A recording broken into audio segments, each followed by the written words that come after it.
episode of Legion Elite Motorsports. I'm your host, Isaiah. And today we are going to assemble the G54B. So let's dive into it and hope you guys enjoy. Look who is back! Alex and the mother fuzzy heezy. So we are going to start assembling the block, and basically the bores were measured out and they are perfect, so we're not going to mess with that at all. It's already the perfect dimensions and everything.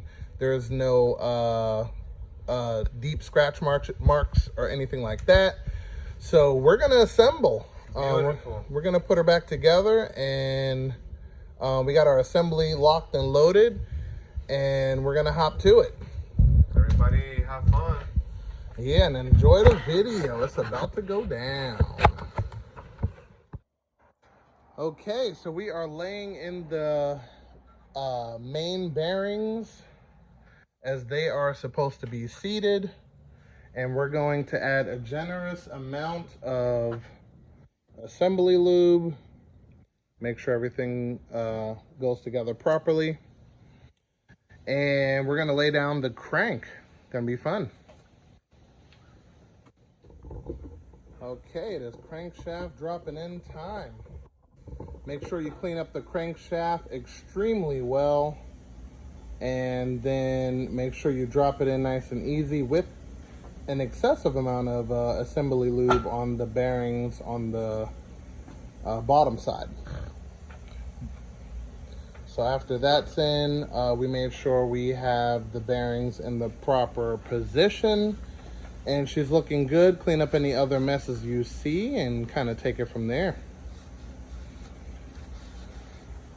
So next we're going to clean up the main caps and take it from there.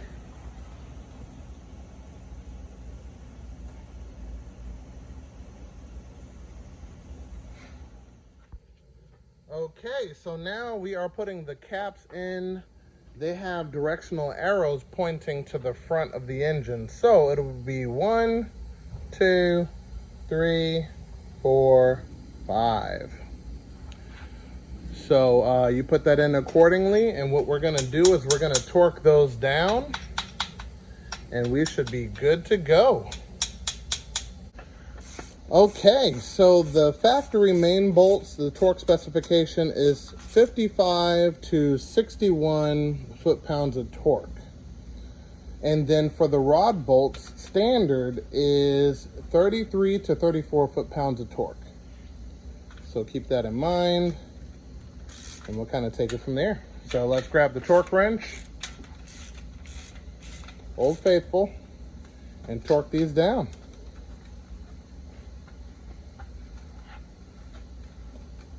So let's go 55. 10, 30, 40, 30, 40.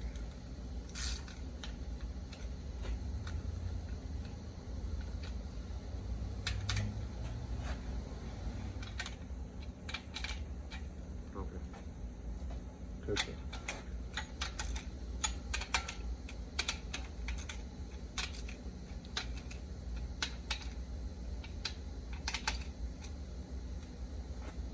Wait a bit. Okay, so when you're torquing it down, you're starting from the center and moving your way out. All right, so we're going to torque it down. Yes, it is.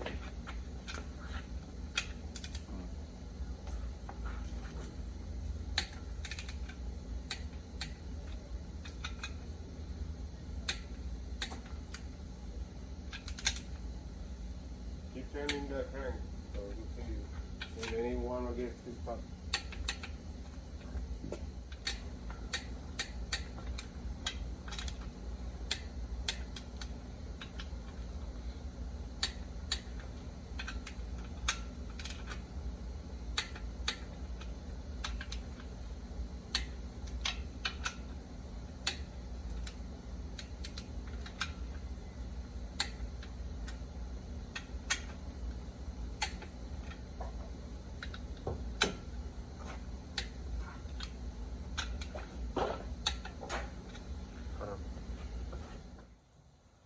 Now we are on to sliding on the piston rings.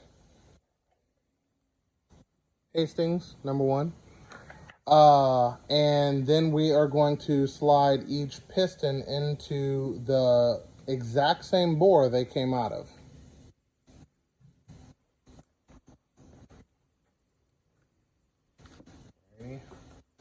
Take those off. Okay, so we got the top ring, second ring, and 2 oil rings. Also, we are taking out the factory rod bolts and we're sliding in ARP. So you take the hammer and pop it right on top one good time and it will pop out from the backside. If not, hit it a couple times. Basically.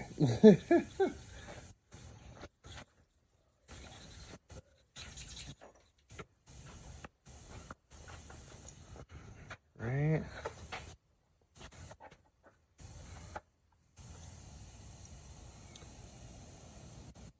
ARP.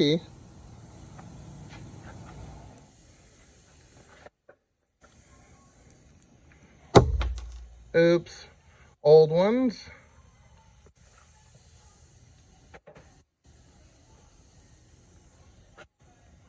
New ones.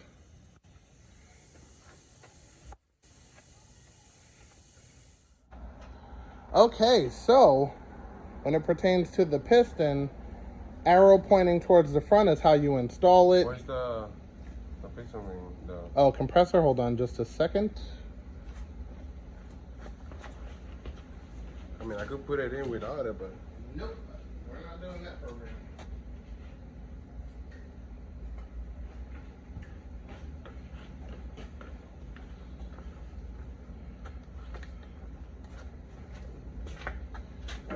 So, arrow on the top of the piston points towards the front, ring end gap.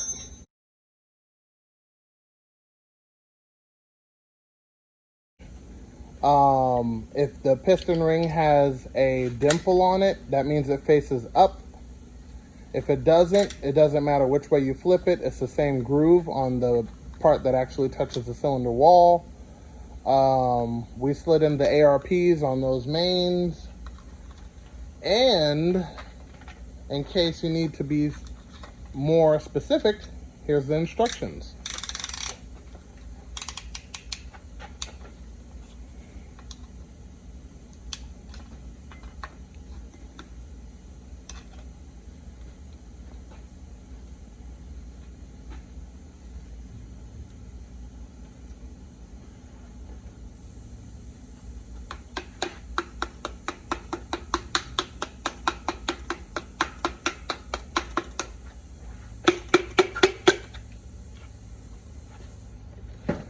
And that is how you install a piston into a block. Alex going pro over there. Look at that.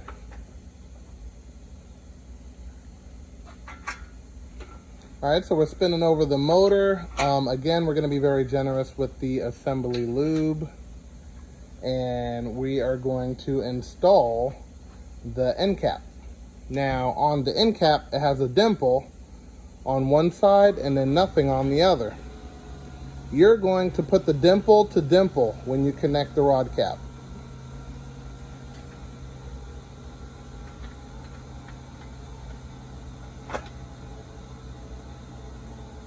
Is it a little hard to put in there? Oh, okay, cool. All right, bolts right here. So we will torque those down as soon as we get all 4 in the block, and we'll take it from there. Piston number 2. And just like that, all of the pistons are going in. And next we can assemble all of the outer items and get it completely put together.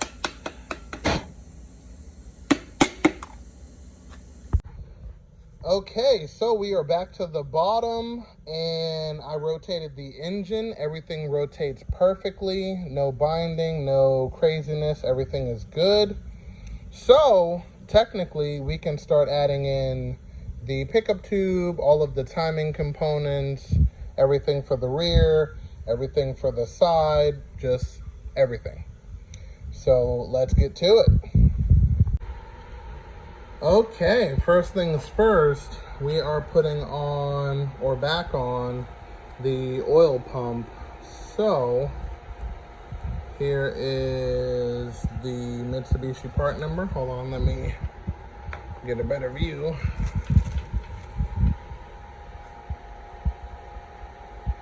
Alright, this gasket is a higher quality of paper, more or less, but still it's paper.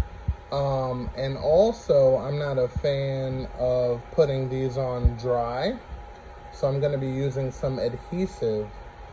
And also to decipher the turbo oil pump gasket versus the non-turbo oil pump gasket, the turbo one has a teardrop sort of shape. Okay. And then the non-turbo is completely open in the middle. A lot more than this. So, we're gonna clean off both surfaces. This one and the actual pump. You wanna make sure you take all of the grease and everything off of here. A little brake parts cleaner would do on a rag. I wouldn't suggest just shooting the fluid all up in here, especially with the assembly lube. Bad combo. So we're gonna slide this on and move from there. Okay, so there's something I definitely wanted to touch bases with everyone pertaining to timing. But oil pump is on. I have Indian head as adhesive, and gonna let that dry. We'll be good to go there. Also, I put this on temporarily until I grab the other one, which I'm gonna do shortly. But engine's on top dead center, very important. But not all of these chains come with plated links. Okay, so a rule of thumb that I've kind of created when it comes to timing on this is from dot to dot, so that dot to this dot is exactly 20 links. So if you count one all the way up to this one is 20 links. Okay, so that's a good rule of thumb. With it, you can never go wrong. And you want to make sure that it is on 20 at all times. Okay, so if yours isn't plated, you can mark it, but remember, count your links: 1, 2, 3, 4, 5, 6, 7, 8, 9, 10, 11, 12, 13, 14, 15, 16, 17, 18, 19, and 20. Okay, dot to dot. Okay, so this one also has timing marks. Okay, now these, if you do not have the balancer shaft, or shafts with apostrophe S, because there's two, one back here and then one up here. If you don't have that assembly, you can ignore the timing marks on the oil pump chain. It only applies when you have balancer shafts, so remember that. And yeah, we should be good to go. I popped on the new piece right under here. It's not eaten up, which is perfect. And yep, that's good to go. Everything is nice and tight, including this bolt. Spring tensioner is good. timing marked. You could double check it, quadruple check it, however you feel, but it's definitely on point. So we don't have to worry about that. So let's continue to button it up. Okay, so we are back to the bottom end of the motor, and we're going to install the pickup tube. So, pretty much goes in like so, no big deal. But this O-ring, if you cannot get a new one, because this one's actually kind of petrified, definitely make sure that when you get another one, it has to be oil approved. Definitely regular rubber will disintegrate, and if you suck air, you will blow your motor. No ifs, ands, or buts about that. Also, once you put in the new O-ring, if you can find one, you want to make sure you silicone the back half so there's no chance of it sucking in air. So once that's pushed in, you want to silicone the back half to make sure that no air gets sucked in. And that'll make sure that you don't blow up your motor. Little subtle details make the biggest difference, but this is one of them. You want to make sure that this is completely sealed. This one's petrified. I'm going to have to break it loose, and I think I might have another one, and that should do it. So I will be installing this, and I'll be back. Okay, so that is done. And it's not the most visually appealing, but very necessary when it pertains to not blowing up this engine. So that's done. Let us get the front side taken care of and take it from there. Okay, perfect. Guides are on. We are ready for a timing cover. We are ready to put the timing cover on. This I'm going to get rid of, and I'm thinking about utilizing this for something else. Since my oil pan is tapped, I'm not using this return line, so it was plugged. But if you get a lot of crankcase pressure or whatnot, that wouldn't be a horrible idea to use that as a breather type setup. So I might think about modding something in that area to accommodate that. I think that would be pretty good. Instead of having to butcher the valve cover with 10AN lines, you can kind of use what's already there. So I might check that out. But anyway, so I replaced the front seal. That's looking good and then tight. You want to make sure you use nice lithium grease or something on this before you push the seal in, so that way you don't have to try too hard and you don't rip it or bend it or anything like that. You can actually push it by hand if your valve cover is clean back there. So I did that, and I put some grease on this area also to make sure it gets an airtight seal. And yeah, we're pretty much ready to put the cover on. So let's do that and take it from there. Okay, so there she is. Timing cover is on. So next, we want to cut the access from there and there before we drop down head gasket and all that other good stuff. But before we do that, we need to make sure that we put the water pump on. We're gonna put on the crank balancer, and we're going to use a little bit of Loctite on that so the bolt doesn't back out. Okay. And I'm going to use my impact gun to tighten that on there. If not, I believe it's about 80 foot-pounds or so to tighten that center bolt down. And you'd have to hold the back of the engine to accommodate that, and it's a interesting ordeal. But we are going to bypass that with a little bit of Loctite and pop that harmonic balancer on there. So we're going to get to that, and then we're going to start bolting on the accessories also. This guy, the tube that goes around here, we're going to put on the cover that goes on to here with the brand new gasket.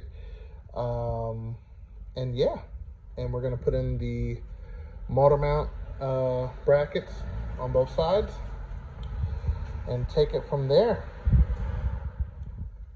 including the rear main seal right back here. And I'll take this bolt off and bolt that down, and we should be good to go. Okay, everything is coming along. I got this cover waiting to dry. It's freshly painted. So let me show you that. Yep. So once that dries, we will be putting that on. But until then, I popped on the passenger side motor mount. And these actually are different. So this is not the motor mount, but the motor mount holster, more or less. And if you look at the angle, it's a little bit sharper as a V.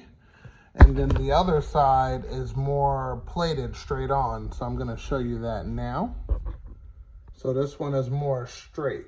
So this is the driver's side. So if you're assembling one of these motors, make sure you do not get this mixed up. Okay, so moving on.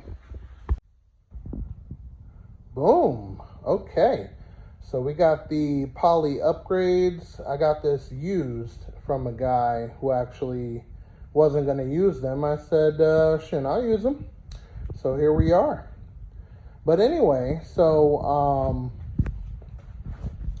got those on, looking good. And next we're gonna put on the rear main seal, including the cover for the rear main. So stay tuned.